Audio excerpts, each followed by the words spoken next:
हाय, माझी ना भरपूर दिवसांची इच्छा होती की माझ्या घराच्या एंट्रन्सला मी असे 2 मोठे-मोठे प्लांट्स ठेवावेत आणि असे वेलकमिंग प्लांटर वगैरे असावेत. सो ती आज मी पूर्ण केली.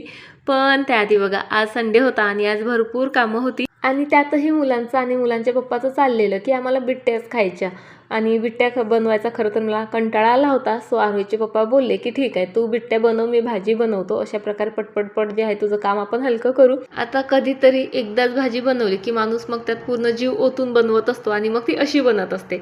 ही भाजी बनवताना मला कितीकच सल्ले, कितीकच ॲडवाईस मिळाले असतील ते माझं मला माहीत. पण चला, खूप छान असं जेवण आमचं तयार झालं ना. आधी जेवण केलं, नंतर आंघोळ वगैरे केली आणि आज आरोहीच्या पप्पांनी एवढी मदत केली, माझे इतके कामं वाचले, सोबत माझा वेळ वाचला. म्हटलं त्या वेळेचा सदुपयोग झाला तरच मग त्या मदतीला काही अर्थ राहील. सो लगेच जे आहे कामाला लागली. या बकेटमध्ये मी भरपूर दिवसापासून एक प्लांट लावलं होतं, पण माझ्या गार्डनमध्ये मला ती बकेटनं पाहवल्यात जात नव्हती. म्हणून म्हटलं चला आज हिला काहीतरी वेगळं रूप देऊयात.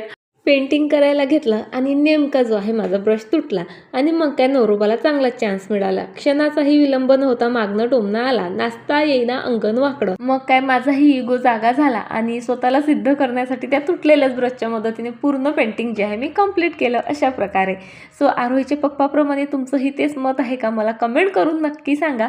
खूप दिवसांची इच्छा होती माझी की एंट्रन्सवर असे 2 म्हणजे कपल प्लांटर्स असावेत, त्यामध्ये मोठे मोठे प्लांट असावेत आणि फायनली जे आहे ते पूर्ण झालेलं आहे. चला बाय.